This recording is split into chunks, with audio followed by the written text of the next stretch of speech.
Memantapkan perencanaan kerja di tahun 2017, DPRD Badung menggelar rapat paripurna dengan agenda penyampaian pandangan umum fraksi.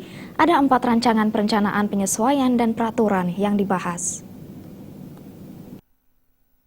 4 rancangan yang dibahas dalam rapat paripurna ini yakni rancangan penyesuaian kebijakan umum APBD, rancangan penyesuaian prioritas dan plafon anggaran sementara Kabupaten Badung tahun 2017.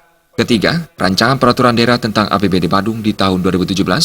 Keempat, rencana induk pembangunan kepariwisataan Kabupaten Badung tahun 2017-2025.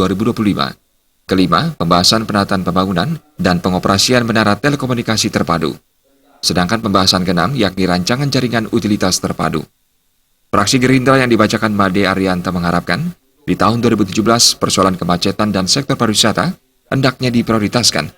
Begitu pula dengan rencana pembangunan rumah sakit di Kutai Selatan.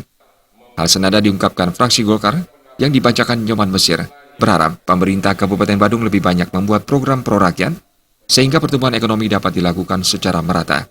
Menyikapi hal ini, Bupati Badung Giri Prasto memastikan masalah kesehatan, pendidikan, dan ekonomi menjadi skala prioritas, begitu pula kemacetan.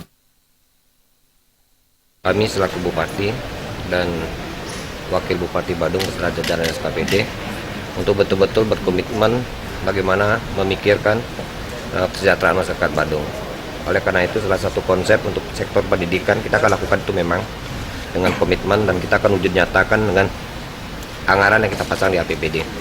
Begitu juga khusus yang ada pelayanan rumah sakit yang ada di kawasan Badung Selatan, daerah pariwisata ini kita sudah masuk pertatan tourism hospital. Tourism hospital ini kita sudah bekerjasama dengan pihak Universitas Udayana dan tinggal kami akan mengeluarkan anggaran berapa puluh miliar untuk bagaimana kita mengoptimalkan rumah sakit yang ada di UNUD ini kita kerjasamakan untuk kepentingan masyarakat Badung, khususnya masyarakat yang ada di Kutai Selatan. Meski ada beberapa tambahan dalam pandangan masing-masing fraksi, namun anggota DPRD Badung yang tergabung dalam 4 fraksi menyetujui sejumlah ranperda. Terima aja Bali TV.